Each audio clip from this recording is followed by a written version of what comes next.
আজ আমরা it all began with deep last পার্টটি আলোচনা করব। এর আগের পার্টগুলোতে আমরা দেখলাম যে কিভাবে ভোলানাথ গ্রামের সবার কাছে প্রিয় হয়ে উঠেছিল এবং রাজার কাছেও প্রিয় হয়ে উঠেছিল।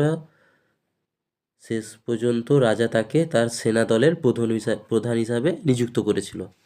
আজকের পার্টের প্রথমে শুরু হচ্ছে a few months after that evening.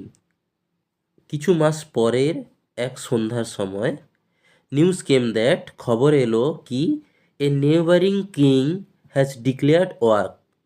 মানে নেইবারিং কিং মানে হচ্ছে প্রতিবেশী রাজা কি করেছে, হ্যাজ ডিক্লেয়ার্ড ওয়ার, যুদ্ধ ঘোষণা করেছে, তার দেশের বিরুদ্ধে, তার রাজ্যের বিরুদ্ধে। Bholanath and his king gathered at the royal court. Bholanath এবং রাজা কোথায় গ্যাদার হলো বা কোথায় জড়ো হলো?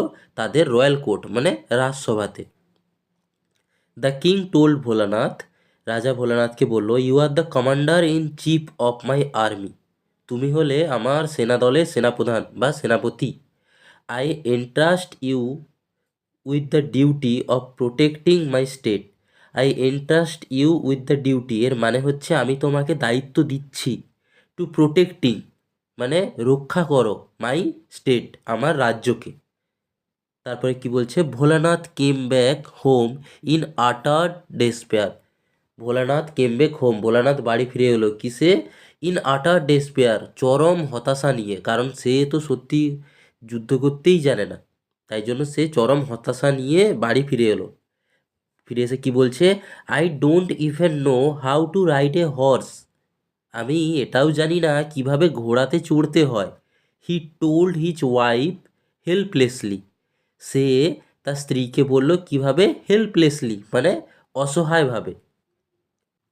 How will I defend our borders against 8,000 enemy soldiers.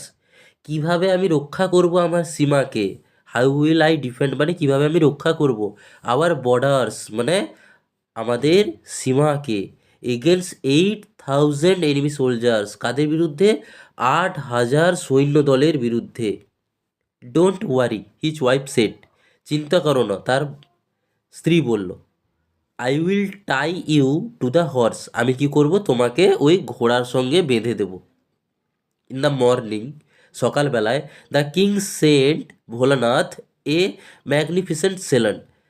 রাজা ভোলানাথের জন্য কি পাঠালো? একটা ম্যাগনিফিসেন্ট মানে একটা তেজি সেলেন। সেলেন মানে হচ্ছে একটা পুরুষ ঘোড়া যে যুদ্ধ করতে যায়। Bholanath got up glumly on the horse and his wife securely tied him to it with a rope. Bholanath কি করলো? Got up glumly on the horse মানে গম্ভীর মুখে সেই ঘোড়াটির উপরে চেপে বসলো। অ্যান্ড হিজ ওয়াইফ এবং তার স্ত্রী সিকিউরলি টাইট হিম খুব শক্তভাবে তাকে বেঁধে দিল। টাইট হিম মানে বেঁধে দিল। To it with a rope একটা দড়ির সাহায্যে। The horse did not like the feel of the tight ropes. ঘোড়াটির কিন্তু এই শক্তভাবে দড়ি দিয়ে বাঁধা এই জিনিসটা পছন্দ হলো না। It reared suddenly and galloped off wildly. It reared, reared মানে হচ্ছে সামনের দুটো পা তুলে ছোট দেওয়া আর কি। ঘোড়া যখন খুব রেগে যায় তখন ঘোড়া সামনের দুটো পাকে উপরের দিকে তুলে ছুটতে শুরু করে, ওটাকে বলা হচ্ছে রেয়ার্ড। তাহলে কি বলছে? It reared suddenly and galloped off wildly, এবং গ্যালপড মানে হচ্ছে খুব দ্রুতভাবে এগিয়ে যাচ্ছে কোথায়? ওয়াইডলি, যেদিকে পারছে মানে শত্রু শিবিরের দিকে দ্রুত এগিয়ে যাচ্ছে। Bholanath hung desperately to its mane. Bholanath hung মানে শক্তভাবে জড়িয়ে ধরলো, কি? ডেসপারেটলি খুবই মরিয়াভাবে।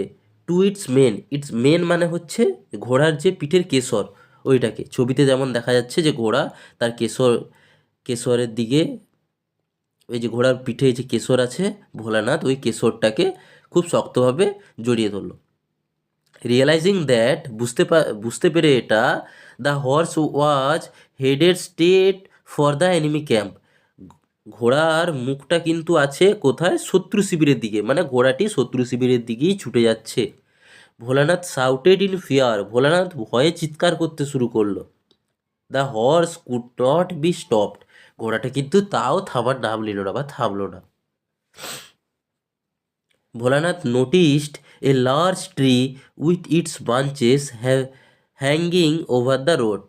ভোলানাথ কি করলো, নোটিস করলো এ লার্জ ট্রি, একটা বড় গাছ, উইথ ইটস ব্রাঞ্চেস, যার অনেক শাখা প্রশাখা আছে, হ্যাঙ্গিং ওভার দ্য রোড, রাস্তার পাশেই সেটা অবস্থিত। As the horse galloped under the tree, ঘোড়াটি যখন দ্রুত ছুটে ওই গাছের নিচে এসে পৌঁছালো, Bholanath reached up to grabs the branches and pull himself free. Bholanath কী করলো, একটা গাছের ডালকে শক্তভাবে জড়িয়ে ধরলো যাতে সে ওই ঘোড়াটি থেকে তাড়াতাড়ি মুক্ত হয়ে যেতে পারে, ফ্রি হয়ে যেতে পারে। But the branches broke away in his hand, কিন্তু গাছের ডালটি কী হলো, ভোলানাথের হাতে ভেঙে চলে এলো। The horse had entered the enemy camp, এবারে ঘোড়াটি কী হলো, ওই শত্রু শিবিরের মধ্যে প্রবেশ করলো। The enemy soldiers was astonished to see a wild looking man tied to a fierce stallion waving branches excitedly.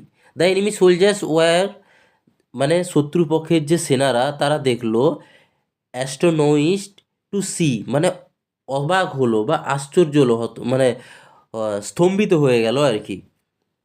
কি দেখে, লুকিং ওয়াইল্ড লুকিং ম্যান, একটা অদ্ভুত দেখতে মানুষ, টাইড টু এ ফার্স সেলেন, একটা তেজি ঘোড়ার পিছনে বাঁধা হয়ে আছে দড়ি দিয়ে, ওয়েভিং বাঞ্চেস, একটা গাছের ডাল ওয়েভ করছে, গাছের ডাল নাড়াচ্ছে, এক্সাইটেডলি, খুবই উত্তেজিতভাবে। Help help, Bholanath was shouting, Bholanath চিৎকার করছে যে বাঁচাও বাঁচাও। The enemy soldiers did not hear him, কিন্তু যে শত্রুপক্ষের সেনারা তারা কিন্তু ভোলানাথের কথা শুনতে পেল না। দে ওয়ার গ্রেটলি স্কেয়ার্ড, তারা কিন্তু খুবই ভয় পেয়ে গেল তার এই অবস্থা দেখে। This must be some great warrior come single handedly to defeat us. This must be some great warrior, এ মনে হয় একটা গ্রেট মহান একজন যোদ্ধা, কাম এসেছে, single handedly to defeat us, খালি হাতেই এসছে আমাদেরকে হারিয়ে দেওয়ার জন্য। The soldier were overcome with fear, যে সোলজারগুলো আছে তারা ভয় থেকে বেরোবে কি এমন সময়, অ্যান্ড ইনস্টেডলি, এবং তৎক্ষণাৎ, run away without putting up a fight, যুদ্ধ করার বাদ দিয়েই তারা পালিয়ে গেল, ভয়ে পালিয়ে গেল। Soon the news of Bholanath's great victory spreaded, খুব তাড়াতাড়ি ভোলানাথের যে এই বিজয়ের যে ঘটনাটা, এই খবরটা চারিদিকে ছড়িয়ে পড়ল। এভরিওয়ান ওয়াজ আমেজড, সবাই অবাক হয়ে গেল, that he had defended his state, যে ভোলানাথ তার রাজ্যকে রক্ষা করেছে, all by himself against 8,000 enemy soldiers, যে তার নিজের খালি হাতে একাই 8,000 সেনার বিরুদ্ধে সে তার রাজ্যকে কি করেছে, যে রাজ্যকে রক্ষা করেছে। The king awarded him in a public ceremony, রাজা কি করলো, জনসমক্ষে একটা পাবলিক সেরিমনিতে জনসমক্ষে তাকে পুরস্কৃত করলো, একটা অনুষ্ঠানের মাধ্যমে তাকে পুরস্কার দিল। Bholanath become a legend, Bholanath একটা লেজেন্ড বা কিংবদন্তিতে পরিণত হলো। It all had started with a drip, এই সব কিছুই কিন্তু শুরু হয়েছিল কোথা থেকে, একটা ড্রিপ থেকে।